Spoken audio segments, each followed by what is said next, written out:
stop what you're doing right now. Not because of urgency, but because something about you has already been registered. This message is not appearing randomly in your life. It did not arrive by accident, and it is not here to convince you of anything. It is here because a pattern reached a threshold. For a long time, you assumed your journey was private, that your struggles were unseen, that the resistance you faced was just life being unfair, chaotic, or difficult without reason. But that assumption was incomplete, because long before you started asking questions, long before you became aware that your life felt different, long before you even had language for the pressure you were under, you were already being observed. Not in a dramatic way, not with noise or signs, but quietly, precisely, intentionally. There are lives that move through the world without drawing attention, and there are lives that trigger responses simply by existing. Yours belongs to the second category. You may not have noticed it at first. Most don't. It shows up as delays that don't make sense, as challenges that feel excessive for someone who is simply trying to do the right thing, as people reacting strongly to you without being able to explain why. You were tested in places others were not, pressed where others were left alone, corrected where others were excused. That wasn't punishment, and it wasn't random. It was observation, because some paths are not revealed all at once. They are confirmed through pressure. And here is the part that most people never realize. Observation does not begin when you succeed. It begins when you endure, when you choose restraint where reaction would be easier, when you keep your integrity while others compromise, when you continue forward even when no validation arrives. Those moments don't feel important while you're living them. They feel lonely, heavy, often invisible, but they are not unnoticed. There is a reason certain situations in your life seem designed to test one specific quality over and over again. Your patience, your discipline, your self-control, your ability to walk away without needing the last word. These were not random traits being stressed. They were indicators, because not every soul is evaluated the same way. Some lives are allowed to drift. Others are measured. Measured for consistency, measured for restraint, measured for what they choose when no one is watching. And this is where the shift begins. At a certain point, quietly, without announcement, a record changes, not outwardly, not visibly, but internally. What was once categorized as potential becomes confirmed. And when that happens, the pressure you feel begins to make sense in hindsight. You start to notice that things which once drained you no longer have the same effect, that situations designed to provoke you fail more often than they succeed, that people who once had influence over your emotions suddenly lose it. You didn't become louder, you didn't become aggressive, you didn't force anything. You simply reached a level where certain forces could no longer move you the way they used to. That is not coincidence, that is recognition. Because there is a difference between someone who wants growth and someone who can carry it. Growth brings responsibility, and responsibility is only given where stability has been proven. This is why your life didn't unfold easily. Easy paths don't test capacity, and capacity is the one thing that must be known before anything greater is allowed to move through you. What you're experiencing now, the quiet clarity, the emotional distance from chaos, the sense that something is aligning without effort, is not imagination. It is the after effect of confirmation. God does not rush these processes, and God does not announce them publicly. They are sealed quietly and revealed gradually. And here is what matters most. Nothing about this required you to believe anything. Nothing required rituals, labels, or declarations. You were evaluated by your actions, by your restraint, by what you protected when it would have been easier to abandon yourself. That is why this message found you now, not earlier. Because earlier, you were still being observed, and now, that phase has ended. There is something you must understand clearly, without emotion and without fantasy. Resistance does not follow weakness. It follows capacity. Most people misunderstand this. They assume difficulty is a sign of failure, punishment, or misalignment. They believe ease means approval. That belief is convenient and wrong. Ease is given to those whose path does not require refinement. Pressure is reserved for those whose presence would be disruptive if released too early. From the outside, it may have looked like you were simply unlucky, like obstacles appeared where they shouldn't, like progress required more effort from you than from people doing less. But from a higher vantage point, the pattern was consistent. Whenever you reached a certain threshold, resistance appeared. Whenever you stabilized, a new test emerged. Whenever you adapted, the environment adjusted. This is not how random systems behave. This is how calibration behaves. Think carefully about your life. Notice how many times things didn't collapse you. They slowed you. Notice how rarely you were destroyed, but how often you were redirected. Notice how consequences arrived precisely when shortcuts were possible. Those moments were not accidents. They were boundaries, because power without structure becomes destructive, and influence without restraint creates harm. You were not being blocked, you were being shaped. This is why certain doors closed without explanation, why opportunities fell apart at the last moment, why relationships dissolved right when attachment would have compromised your judgment. Each of those moments removed something that would have destabilized you later. People who were not meant to walk with you could not remain. Paths that required you to abandon your center could not stay open. Rewards that would have distorted your priorities were delayed. And yes, that felt unfair. It felt like watching others receive what you worked for without resistance. It felt like being asked to carry weight you didn't volunteer for. But here is the truth that clarifies everything. You were never competing with them. You were being prepared for containment. Containment of responsibility. Containment of influence. Containment of authority that does not need to announce itself. Some individuals are allowed to grow loudly. Others must grow silently, because what moves through them later cannot be reckless. This is why impulsive people often advance quickly and collapse just as fast. They are not restricted because their impact is limited. You were restricted because your impact is not. Every time you chose restraint instead of reaction, something was logged. Every time you walked away without retaliation, something was noted. Every time you remained steady while others escalated, something was confirmed. Not by people, by outcome. Because outcomes do not lie. If your character had been unstable, pressure would have broken you. If your intentions had been shallow, delay would have redirected you elsewhere. If your integrity had been conditional, temptation would have ended the process. None of those things happened.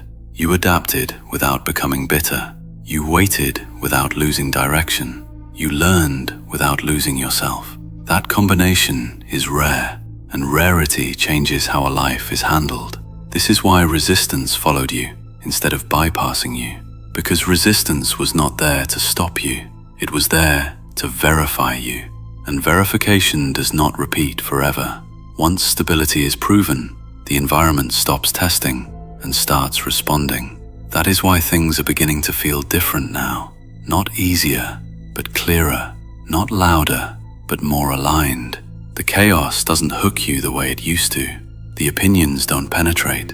The pressure doesn't shake your center. That is not because the world changed. It's because you passed the phase where resistance was required.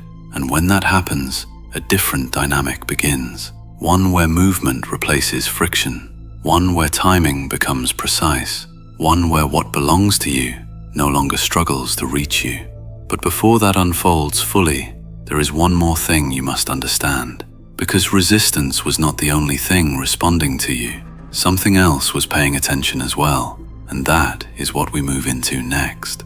There is a moment in certain lives that almost no one is taught to recognize. It does not arrive with celebration, it does not announce itself, and it does not feel dramatic while it is happening. It feels quiet, because the moment testing ends, Noise loses its purpose. For a long time, your life operated inside a proving environment. Every choice mattered. Every reaction was evaluated. Every shortcut carried weight. That is why consequences felt immediate, why mistakes were expensive, why growth demanded awareness instead of impulse. But at some point, without warning, the environment shifted. Not outwardly, internally. The same situations appeared, but they no longer produced the same pressure. The same provocations surfaced, but they failed to pull you in. The same patterns tried to repeat, but they collapsed before fully forming. That is not coincidence. That is the moment when observation gives way to confirmation. Testing exists to answer a question. Can this individual remain stable when no one is correcting them? Once that answer is yes, correction becomes unnecessary. You may have noticed it as emotional distance, as a reduced need to explain yourself, as a growing indifference to outcomes that once consumed your energy. That is not detachment, it is self-governance.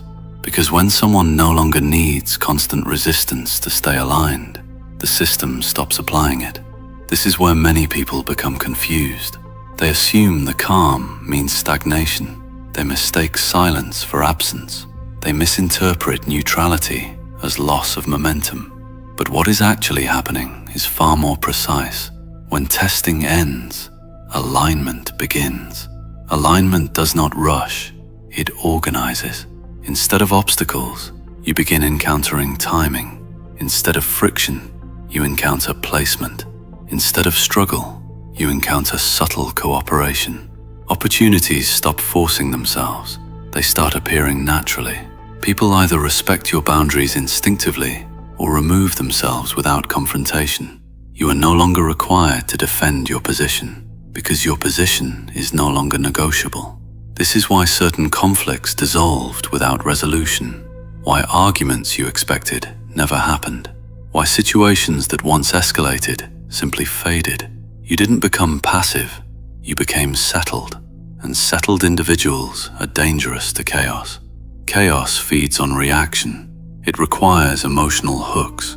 It survives on instability. When someone reaches internal order, chaos has nothing to attach to. That is why your presence may now feel different to others. Calmer, heavier, more difficult to influence.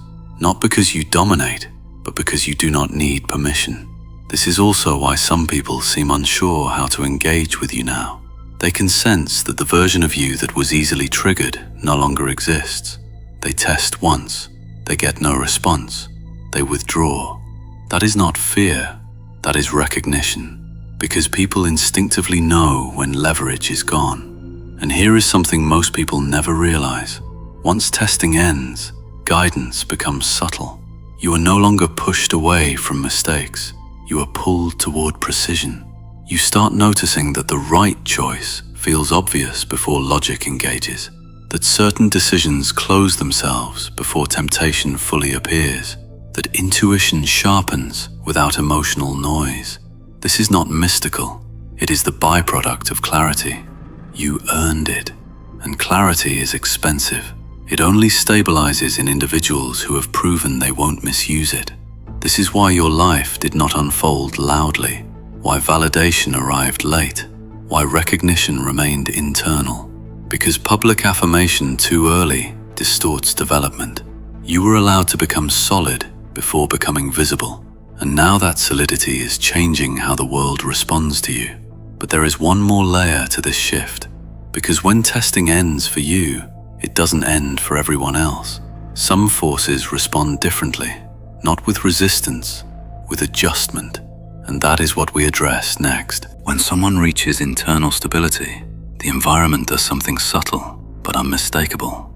It recalibrates, not because it has to, but because it cannot continue operating the same way around someone who no longer reacts predictably. Most systems, social, emotional, psychological, rely on leverage. They function by pulling, provoking, tempting, or pressuring. When leverage disappears, control mechanisms fail, and that is when adjustment begins. You may have noticed it as a quiet shift in how situations resolve. Conflicts that once escalated now end before they begin. Plans that were meant to derail you collapse without effort on your part. People who once pushed boundaries suddenly hesitate. This is not because you became intimidating. It is because you became unmovable. There is a critical difference. Intimidation triggers resistance. Stability triggers recalibration. When a person cannot be pulled emotionally, systems stop trying to pull them. When a person cannot be rushed, timing stops being weaponized against them. When a person does not need validation, manipulation loses its grip. So instead of opposing you, the environment begins to root around you. This is why certain delays suddenly resolve themselves, why information reaches you at the right moment, why obstacles seem to remove themselves without confrontation. Not because everything is now easy, but because unnecessary resistance is inefficient.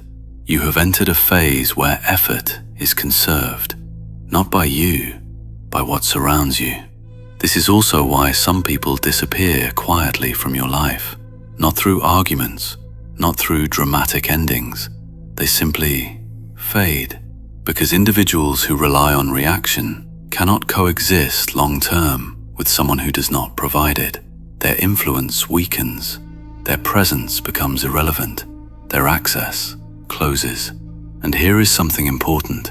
This adjustment does not require dominance, confrontation, or superiority. It requires consistency. Consistency in how you respond, consistency in what you tolerate, consistency in what you refuse to engage with. You stopped negotiating with chaos, and chaos noticed, so it adapted.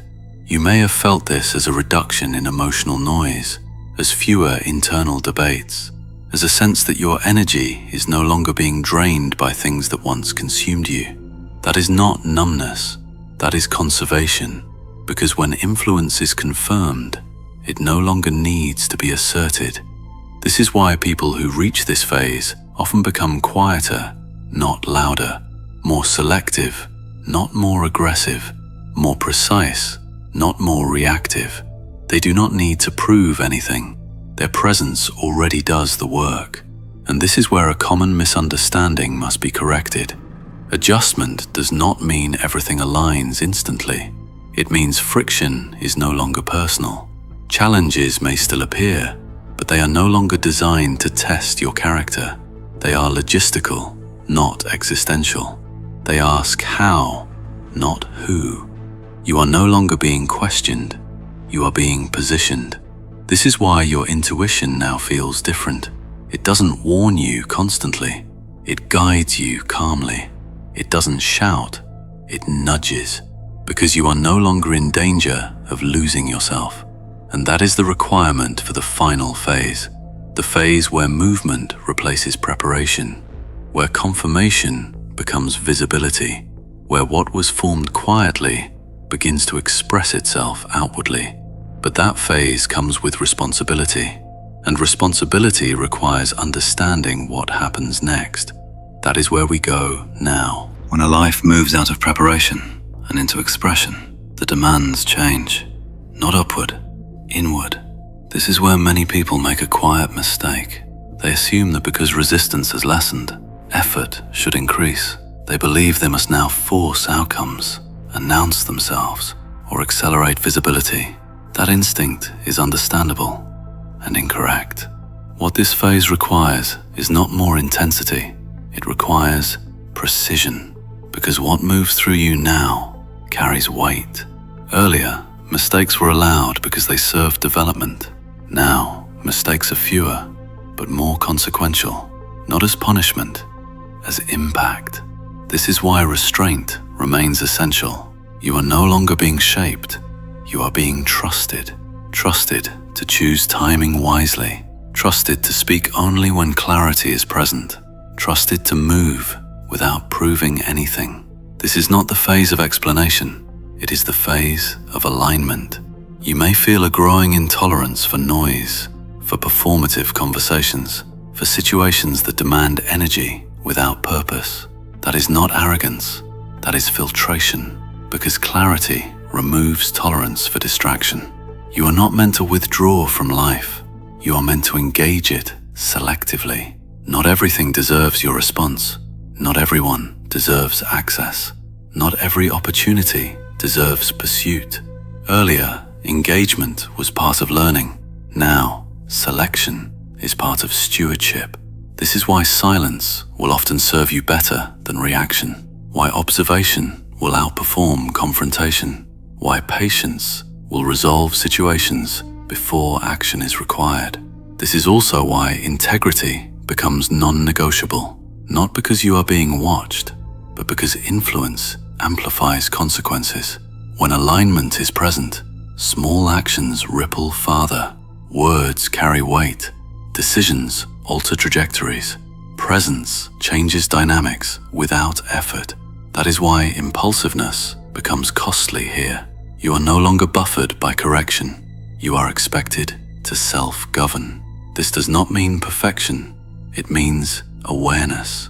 Awareness of what you entertain mentally. Awareness of what you attach to emotionally.